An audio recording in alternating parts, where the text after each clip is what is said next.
The Spin-off Podcast Network. This is Kiwi is back for a brand new season with more inspiring kōrero from special guests including rugby player, father and role model TJ Perenara. My family bring me joy. Rugby brings me joy too, but it's not the same joy as my family brings me. And global dancer and choreographer Kirsten Dodgen. For some reason, people think I'm very intimidating. Listen to the new season of This is Kiwi, brought to you by the Spin-off Podcast Network in collaboration with KiwiBank. Available now wherever you get your podcasts. Do you find it hard staying optimistic with all the financial news in the media? I'm Bernard Hickey, and on my podcast, When the Facts Change, I'm here to help you navigate the ever-changing landscape of economics in Aotearoa. So join the conversation every Friday on When the Facts Change, brought to you by the Spin-off Podcast Network in partnership with KiwiBank. Hi, I'm Brian Crump, host of Sci-Fi Sci-Fact, a new RNZ podcast in which we take some of science fiction's strangest ideas and explore if they could really happen. Maybe they already have. You can find Sci-Fi Sci-Fact on Apple Podcasts, Spotify, basically anywhere you get your podcasts from. Kia ora e te whānau. It's Jane here. I'm on my own. I'm actually not even here. Let's be real. I'm on holiday. So Alex and Duncan, we will be back. We will be back shortly. But in the meantime, we're posting some of our favourite episodes of The Real Pod from 2021. And oh my goodness, I mean really, oh my goodness. OMG Ness, Vanessa Goodson, winner of the Apprentice Aotearoa. She joined us in the studio. It was a heck of a time. It was a lifestyle. And so this episode is us with Ness and also us talking about going along to the Apprentice Aotearoa rap party, which was really, really something. Hope you enjoy it. Can't wait to be in your ears properly again soon.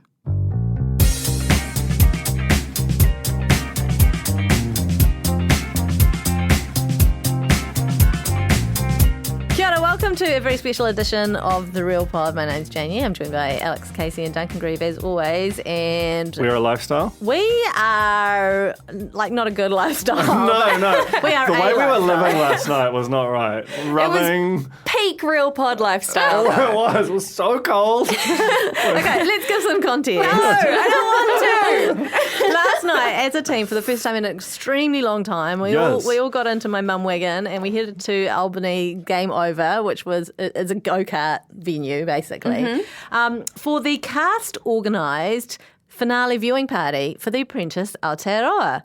Mike with the beard, the auctioneer, reached out and was like, hey, we're having a party tonight, come along. We were like, oh, okay. And we found ourselves in this extremely strange situation. And it was amazing. We just found ourselves. We did find ourselves, it's true. We knew people today. I covered it. I basically didn't see a single second of the show because I was so busy running around being Stephen with my camera, just getting all the angles and all the shots for Instagram. So go to the Spin-off Podcast Network Instagram page if you want to catch all the action from last night, or some of it anyway. Definitely not all of it. And I'll save it to a highlight too, so it's there for eternity. It's an important film. It's a moment. I've submitted it to Cannes. Yeah. But just in this giant, freezing cold go-kart/arcade, which we found out because we were kind of late-ish. Yep. The arcade was free. The whole thing was organised, project managed by Ness, the winner, and kind of Kennedy as, what do they call him? Sub PM. So there was balloons, there was a lot of crackling, like more pork crackling than I was anticipating. Oh, yeah, I have to... We have to do a shout-out because yeah. Duncan basically wanted to hit the booze, but there was no bar available, but they were like doing samples and then selling some booze, is that right? No, they weren't selling it. I was like, I would love to buy a bottle of your booze. And I was like, no, we can't do that. But then she was like, well, I actually technically do have my manager's license, but they wouldn't accept $1 from us. So I think it's called Rhino. They're Rhino wines. They're from South Africa. They're vegan. They're organic. They're a lifestyle. Mm-hmm. So they're this business and they've got these Rhino wines and they also do this like very bougie. So I'm just stealing all of Ness's catchphrases because I'm just basically trying to become it. Seems appropriate. Pork crackling, which also endorsed, if you don't believe us, which you probably do. You shouldn't. Sam Wallace from Coast, he loves it. He just endorsed it off his own bat. I don't know what that's called, but I'm sure it has a name. Now, what you just heard there was Duncan doing a plug so that we could get some wine last night. Yeah, got And 2 bots on the handshake. We got 2 bots on the handshake. It all went completely pear-shaped when we opened the first bottle, had a tipple, and then... Tony, God, Tony was on it. He was having a good old night. Tony knows about us, which is frightening. He knows that we call him Trevor. and also Trent at times. And also Trent at times. And kind of, I guess, as some kind of revenge, did an absolute grift on Duncan and was like, hey man, can I just have this bottle of wine? I'll bring it back in the next ad break and I'll bring you a bottle opener for your other one too. Never saw him again until after the episode. I went to hunt him during the second ad break following that. And he looked at me and was like, and he held up the empty bottle and was like, oh, as soon as I brought it down, everyone wanted some. And he gave me this, it reminded me, I went back to being 11 years old. Going down to what are now the Event Cinemas Newmarket, this dude came up to me and he was like, hey man, can I borrow $5? And I was like, I feel like you're my bully and you're not going to give it back, but I also just really want to be liked by you. And I gave him the $5 and he said, no, I'm definitely going to give it back. And then next day at school he was like, I'm not giving you that $5 back, you idiot. Don't you understand how this works? And that was the look. I hadn't seen that look in 30 years. And then Tony gave it to me come on, man, you know how this works. The best bit is, I followed with a camera on this, so again, that's in the highlights from last night on Instagram. There was actually, if you watch it back, it almost looks like Tony completely doesn't know who you are. It's like he's never seen you before, and he's like, who are you, what do you want? This crazed fan. But it ended with a lovely head scratch. I don't know if you clocked that as it happened. Yeah, he gave you a lovely head scratch, and he also gave you a kiss at the end of the night. Did he? Yeah, I got that on camera too. Meanwhile, nice. I said as a joke, great to see you, Trevor. And he said, get in the bin, bitch.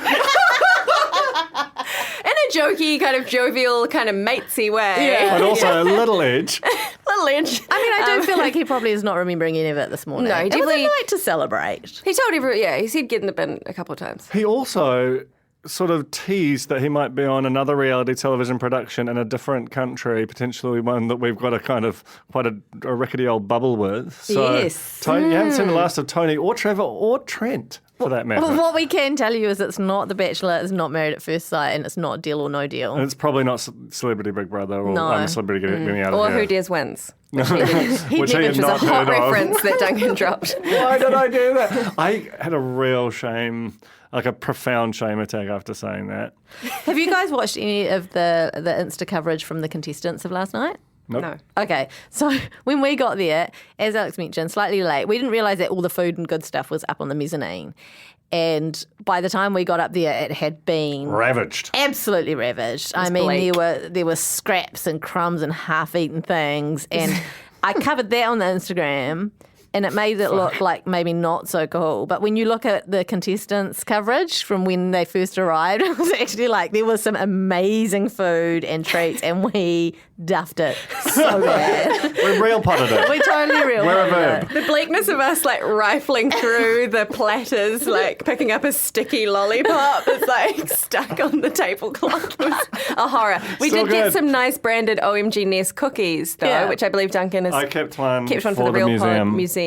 Also, you got to try Stephen's now rebranded Rude Health Coffee. The Rude Coffee. So he was running a customer survey upstairs as well, where he had two, the A and the B. I don't know what the difference was. Didn't read the materials, and there was no water left. So Duncan and I just kind of gummed it, rubbed the coffee on our gums, and then just kind of walked around with brown teeth, probably. To be the clear, rest that of was the your night. bad idea. I stand by it.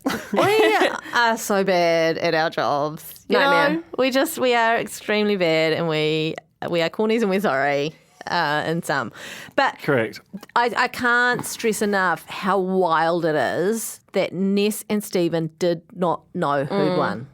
Oh my God. And I don't think I'll be able to think about Stephen in that moment without welling up.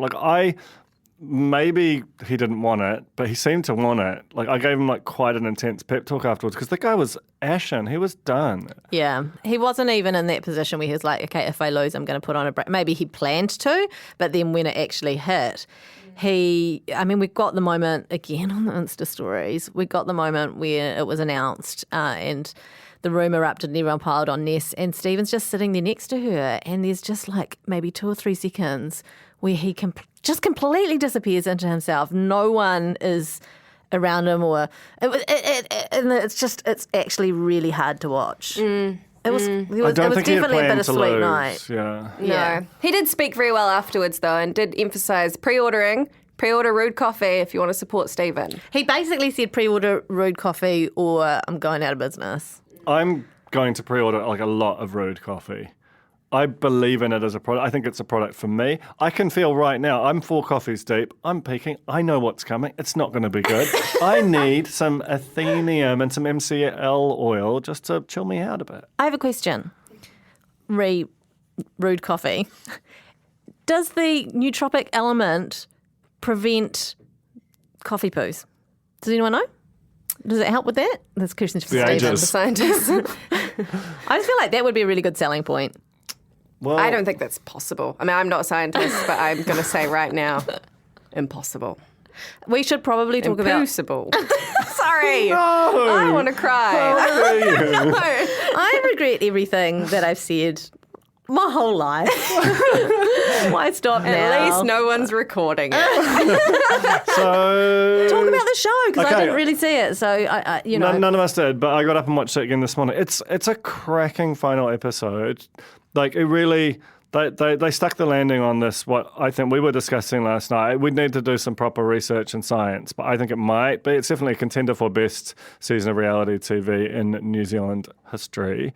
And what they did was they managed that like pivot from it's really funny at the start, and they introduced a few kind of more emotive elements, and they still had that thread of humour in the final episode. But by the end, they were pulling in these huge swelling strings, and I was like feeling it. Like Stephen wept, like they were crying almost constantly in that final episode. And you're like, yeah, fair play. This is very emotional scenes. When you messaged us this morning, like, I just watched it and I wept when Stephen cried.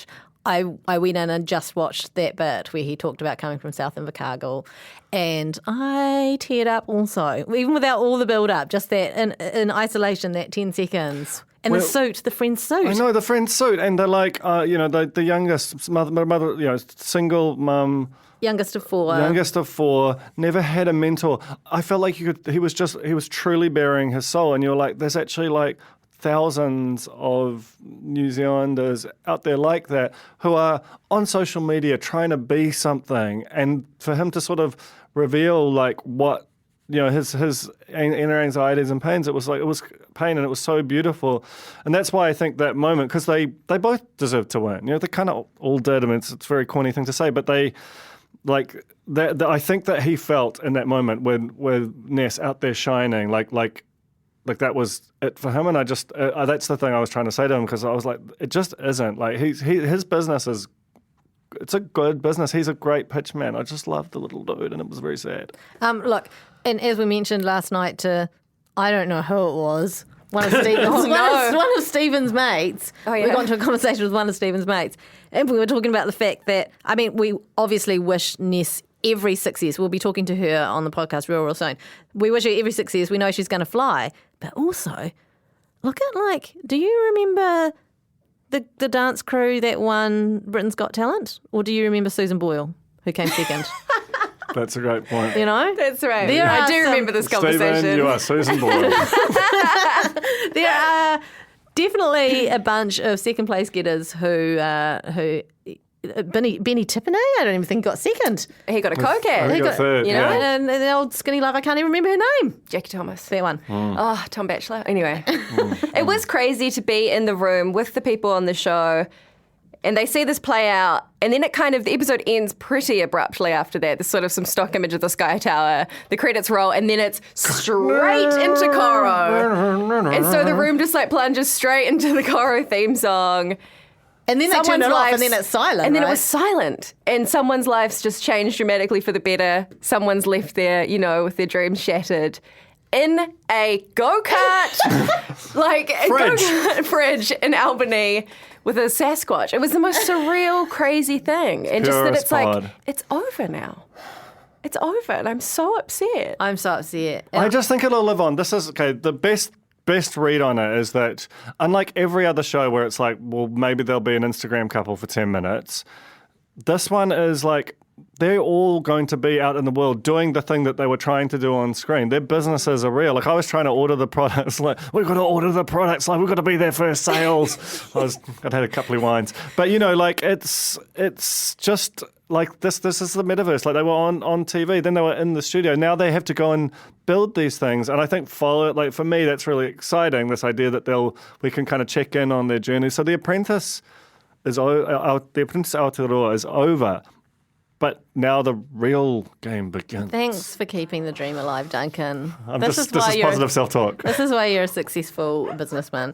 I think we could contra with Ness. Okay, we definitely want some corn-themed decorations. Okay, she says it can be done, right? A very corny Christmas balloon. Very corny Christmas. Oh, her website needs a little sub-edit. Yeah, We got people who can do that. If we could do some sub-editing, she gives us some balloons. It's a happy marriage. It is a very happy marriage. Also, just another thing from the show, which I totally blanked on at the time, because basically any of the exterior shots were just not, the sound wasn't good enough in that giant go-kart arena for you to hear what was going on, so you could only hear that in the studio. But when they there were two things that were just so funny when they were doing out there, like research in Vic Park. For Rude Coffee, which is at the time called New Coffee, realizing that everyone was reading it as No Coffee was just so funny, just so unbelievably funny. Like it kind of broke me. And then they stopped these two women with strollers, and they're like, "Hey, well, what do you think of this product?" And this woman just looks and goes, "That looks kind of like an adult website." And then as soon as you say it, you can't unsee it. Everything about it just screams peaches and cream out the back of it. God, it was a good episode. Out the back of it, you say? Sorry, rude pod. This is truly the rude pod. It really coffee. is. Sponsorship? Contra? I mean, Please show us Rude. I think he might need sponsorship just a minute. Maybe we could. Should we sponsor? Is that a thing that? I don't know. We don't have how that works. The metaverse. We haven't got any money ourselves. What are you talking about? $25 for 10 sachets. That could keep us going for a while. Like 3 pods. We've got to spend money on nootropic coffee to make money. I think that's how business works. Okay. And we obviously have the tagline already. Rude. I'll show you rude. That might have been copyrighted. Well, if not, we'll just quickly whack one down, copyright, the real pod. Whack one down. Rude. 2021. Okay, we're going to talk to Ness. Ness is here. We've had word from the outside that she's here. She's waiting to come in and talk to us. So the winner of the Apprentice Aotearoa for 2021 is about to grace us with her presence. Let's not fuck it up, guys, okay? We on. When you choose to invest, your money has power. Avoiding companies that finance weapons production or ignore climate change is important. But impact investing goes beyond just avoiding harmful behaviours. It's an opportunity to invest in companies that are actually improving the world. Invest in a better future with the Harbour Sustainable Impact Fund. Grow your wealth and make a positive impact on the world. This is not personalised advice. A disclaimer and the product disclosure statement for Harbour investment funds issued by Harbour Asset Management is available at harbourasset.co.nz. Hi, I'm Brian Crump, host of Sci-Fi Sci-Fact, a new RNZ podcast in which we take some of science fiction's strangest ideas and explore if they could really happen. With the help of scientists from New Zealand's McDiarmid Institute, we'll look at all your favourite science fiction characters, from Wolverine to Rumpelstiltskin, Doctor Who to Luke Skywalker. You can find Sci-Fi Sci-Fact on Apple Podcasts, Spotify, basically anywhere you get your podcasts from. Kia ora, Ness. Kia ora. Congratulations. Winner. Hey, you're speaking to the Apprentice Aotearoa. Amazing. We'll talk about your journey in just a sec, but first of all, can we just talk about last night? I know, it was so good to see you guys. I couldn't believe it. I was like, oh my God, where are they? The spin-off team. Oh, thank you for having us. Thank you for coming. Thank you for sharing that moment. Like, I'm still vibing off, last night and the energy and the team, my family, friends, and it was such an intense moment, right? Like, especially because, like, to be sitting alongside Steve, you didn't know, right? Yeah. That just having your lives kind of sliding doors change in that moment. And you guys literally I've seen your video on Instagram. You guys captured it. You captured that moment. And I was like, whoa, we got it on camera. Like, it was real. Like, that was intense. Like, it was beautiful. That's the thing, right? Yeah. Like, I feel like not enough people realise that you found out at the same time as the rest of the nation. Yep. And people will be like, how has that happened when obviously there was shot you winning? They recorded 2 endings, which is quite a common thing to do in reality TV competitions. Yeah, I totally get it now. Like, it was, to save the show, to be honest. I'm glad I didn't know, because honestly, if that was on me and I accidentally told someone, it's over. It's the tape. I feel like you couldn't keep it in either. Yeah, but no, it was done so authentically. Like, that was my real reaction. Like, I actually didn't, I was like, what? Does that mean that was real? Like, and I get how they did that now. And I love that we redid that again last night. Like, I got to do that twice, and it was, it's still really, really buzzy. But love you, Stephen. We on. How's the Stephen though, right? I felt him. Like, I just kept looking at him. Like, we're good. He was crushed afterwards. I know. I think it was a lot. I think just like, especially being, at an event and everyone's there and you're with cast, and we were like, this is a moment for us, and we find out there and then. But we're on. I think we just needed to process it. I still haven't even processed it. I've got my phone's going off. Like, Have you slept? I've had about 3 or 4 hours, but this is so like the normal for me, mum life. I can't handle how good you look for 3 or 4 hours. Phenomenal. Are my lips still alright? Like, Your lips are Can we talk about the eyelashes for a moment? The people at home cannot see, but my goodness. I know, they're bougie. Ellen. Yeah, I've been doing lashes for, lashes just make me feel good. And when I feel good, then I look good, feel good. She does all the things. I get it done, and we win the Apprentice. We all. Lashes are part of my life. I can't I'm for real. Don't mess with my time, money, or lashes. I think that's what they had on my little Apprentice thing. But it's true. If anyone gets in my lash appointment, I can't get through tomorrow. So dramatic. Last night when Mike was addressing the crowd, he mentioned that it doesn't necessarily come across on screen due to all the editing, of course, but that this was, for you guys, just such an intense and really kind of personal journey for each and every contestant, and obviously for you and Stephen more than anyone. What is it that you want to let people know about your time on The Apprentice that you think they won't know? Basically, so for me, we're really out of our comfort zone. We walked in there kind of, I'd never watched the show before. I'd never watched The Apprentice. I should have done my homework, but I didn't have the time. I was literally trying to hand over my business. But I'm glad I didn't, because that was all me out of my comfort zone. And, you're separated from your families and friends and everything that empowers you and hypes you up. So at the end of the day, you only got yourself. You're away from your phone, which was, for me, hard. I was fully addicted to my phone and didn't realise how addicted I am. And so no access to social media, nothing? Nothing. I had to hand over everything, my whole life. I even had to be like, hi, bank, you need to hand over everything to my dad because I'm about to go on a reality show. Kind of thing. But it was, I wasn't allowed to tell anyone where I was. So I just told everyone I was at a rehab. I got people what is she doing? I'm not lying, but it's social media rehab. That's why I disappeared. And then I got to come back and I was like, jokes, I was on The Apprentice. So it's amazing. Do you know what some of the other contestants told their families and friends? Someone on holiday. I think they were able to disappear.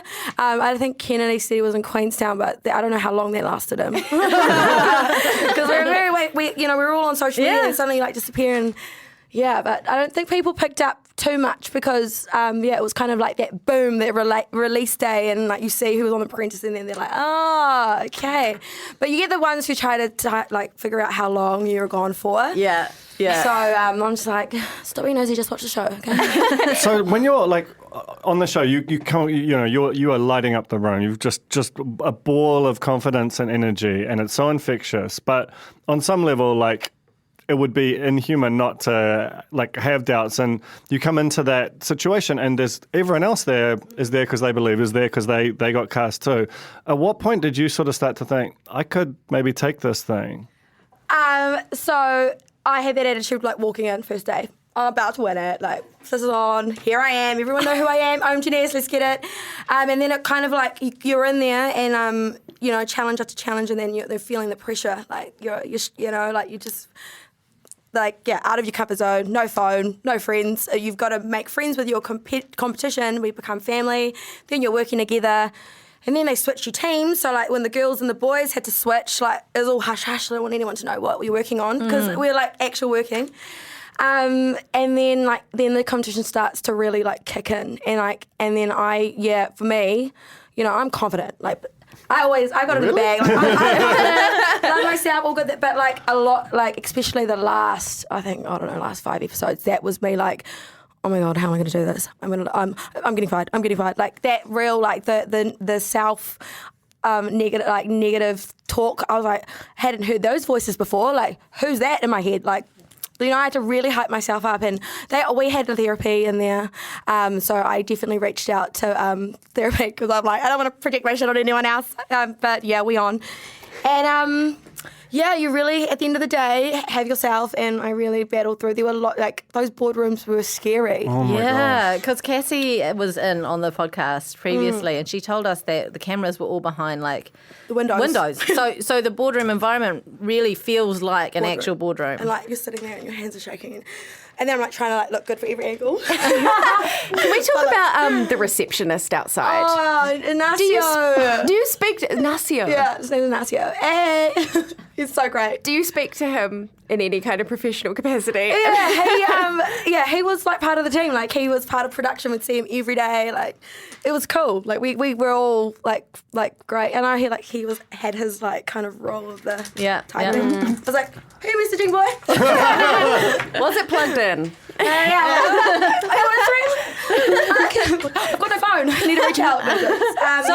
Was he part of the crew? Yeah, he was. And then come boardroom day, he had suit. lots of roles. He had all the things. He was like, oh my God, it was really a lifestyle. We had like, people doing things for us, driving us around. Like, we were like top secret little babies. I loved it. I milked every moment, and I got home and I was like, wait, where's my catering? I was going to say, from being looked after to going back to children. To real life, yeah. Oh, wow. Well, I was lucky enough, oh my God, that last episode I'm triggered. It reminds me of that day. But when it all packed up, it was actually real sad after when you see the production taking everything out of the house, like it was all packed down. But they were driving me home, and they're like, oh, Vanessa, we just have to stop off at to pick up a key. And I was like, why? Like, can you not take me home? I want to see my kids. And I pulled into the Park Hyatt, and I was like triggered because I was just there at top 3, remembering those interviews. And I looked over, it was my partner, and I just like ran out. I was like, oh, they surprised me. Yeah, I know. So I had like 3 days to, 2 nights actually, which is huge. We never get time together. I got to unwind, and I'm glad I did because it was a real emotional journey. And then I got to go home and see my kids and be like, refreshed. Hi, I'm going to post up the video of me coming home. It's so beautiful of me and my kids. I've literally like bawling my eyes out. I love that. I'm making everyone cry. It was such an emo show in the end. It was like both real funny and real emo. It's a hard balance to get.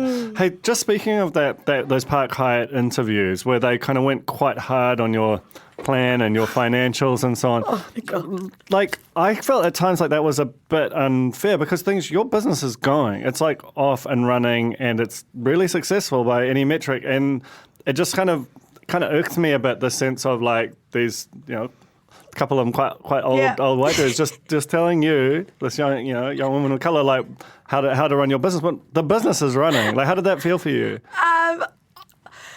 So for me, to be honest, that business plan, 69 pages, whatever it was, 67. I was like so hyped to get that. That was actually my goal. Like, I obviously wanted to win it, but I just wanted someone to look at it because I'd never done one before, and I didn't realise I had to do a business plan. And I did the business plan the day before I went to the house, so naughty. 67 pages the day before is actually commendable. I how to do it. Like, I don't know anything. Like, I just winged it. I just tried, and I loved it. And there was so much cool parts of it. There were typos. Love that. But then there were all the plans. It was like a 5-year plan of where I want my brand to be, right? The rebrand and things. So when they were like picking me apart, like I was like slowly like dying on my seat. Like, but I carried myself well, and I think I like, you know, just nodded my head. But yeah, I die when I watch it back, especially. But I learned so much. Like the feedback I got from that, I'm so grateful because I took that into the finals and into my pitch, and it saved me. Like it literally taught me so much in business, and everything that I did, it said in that pitch, I've been doing while the show's been airing. So I was able to launch my DIY balloon boxes last night. Amazing. Like, you know, so it was a learning curve, and it was hard, but, you know, I'm so grateful because it actually just shows, like, that's me, that's who I am. I'm sure there's going to be so many other people that can relate. Like, they asked me what I want to do with the money, and I'm like, I don't know, buy a van. Like, legit, that's actually what I was going to do. We're running out of time, but I've got 2 key questions for you. And on the van, one of them is, have you looked into what kind of van you're going to get? We're quite invested in the van. Ford Transit would be my van. They've got the high top, so I can fit more balloons. Yes. But I really want a Mercedes because I'm a British bitch. I know, because those black Mercedes vans, I feel like they could just break one off for you. I know, you and know? I was like, in a Mercedes van, like literally every, like on the show, I'm like, surely I can You got manifest to one. hustle. That's I your can see thing. like the black and then the pink and Mercedes, if you're listening to this, you know, you gal, we on. Take Mike with you. He'll sort it on a handshake. Surely. We have a huge Mercedes listenership, actually. So stay tuned. My second question for you is more of a statement, really. The moment where I felt like you had won the show was my favourite moment of the entire season. When Stephen ran over the plaque at our homestead. And you saved that moment because had you not come in there and hyped him up, that challenge would have been over for you guys. No, I just so remember like looking over. I thought he hurt himself. I was like, oh my God. He did. I was His like, His soul was broken at that And he's point. like, it's a plaque. And I'm like, it's fine, we can fix it. All good. I know how to fix it. It's like $10. I don't know. I just said anything just to like get him back on. Yeah. I know that's just what I do. It's my nature. That's how I lead. And like, that's what that's me. That's why I want it. It's a lifestyle. It's a lifestyle. And like, that's where the team, came in. It was beautiful. Love you, Stephen. I want to ask you about copywriting your catchpiracies. I know. I need to do that. How do I do that? We got an IP lawyer. I'll introduce you. It's a lifestyle. It's really permeated the culture, I Like, think. Kipiro said it to me. Did you see that on the show? He said it, Vanessa, it's a lifestyle. And I was like, I love that. That suits you. Should be the new Mike Hero. Honestly, it's just so good to have this newly minted celebrity in New Zealand and it be you with everything that you bring. It's been so great to have you on the show. Thank you, guys. I love this. If you guys need a new host. I know, honestly. I mean, we are quaking. Jane was late, I'm quaking. so... It's very We late. swap shifts. I love it. Thank you, guys. Thank you so much for coming on to The Real Pod, and thank you so much for just being such an amazing presence on our screens. We have loved this season so very much. Love that. Quite emotional that it's I over. know. Oh my God, we're all friends now. We're all friends. Yeah, let's We're all just do all the friends. things together. Thank you, Ness, and once more, congratulations. Thank you. Thank you. Kia ora. We on. Let's get it.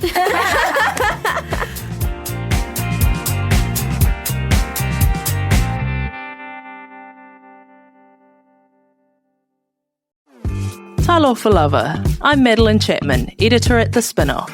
If you have the means, consider supporting our high-quality journalism by becoming a Spinoff member. Sign up now at thespinoff.co.nz/donate. Kia ora, I'm Alex Casey, senior writer at The Spinoff. We wouldn't exist without the ongoing support of our generous members. If you're able to, you can make a donation at thespinoff.co.nz/donate.